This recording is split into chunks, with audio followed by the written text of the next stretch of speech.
Just nodded, yes.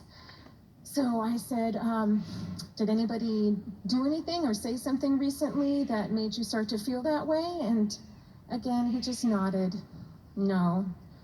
So now I'm grasping for straws. Did you know that Daddy and I love you very, very, very, very, very much? And again, just a nod. Yes. I mean, clearly the kid was not going to help me move the conversation forward at all.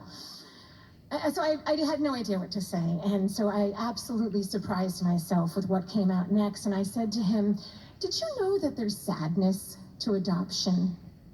And this time his interest was piqued, because this time he spoke and he said, no, I didn't. And I said, well, yeah. Most of the time, everybody only talks about how really happy adoption is. And we are so happy that you're part of our family. But if the world was perfect and there were never any problems at all, you probably could have just stayed with your first mommy, don't you think? And this time my boy answered me. It wasn't with a nod or with words, but he sobbed.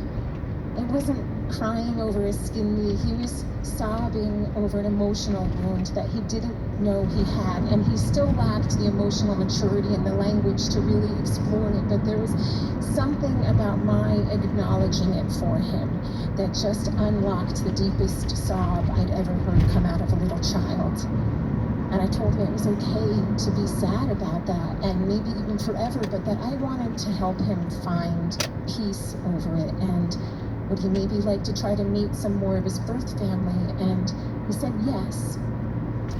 So I reached out to our last caseworker, and I said I'd heard about this great-grandma. Can you give me her number or something? And he said, no, I'm actually not allowed to give that out. So I did a little more asking around and some research, and I found out that he could, however, send a letter on my behalf. Now, based on my history with the state, I didn't really trust that this was going to happen, but I had to take a chance. I wrote the letter and I sent it and hoped for the best. And it worked, because she called us a week or two later, this great-grandmother who had worried about them and prayed for them for years, and we went to go meet her immediately.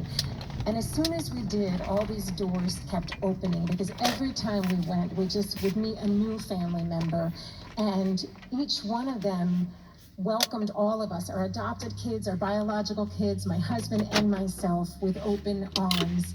And all these relationships that could have felt awkward or strained just never did, and our children thrived because of it. And that was 4 years ago.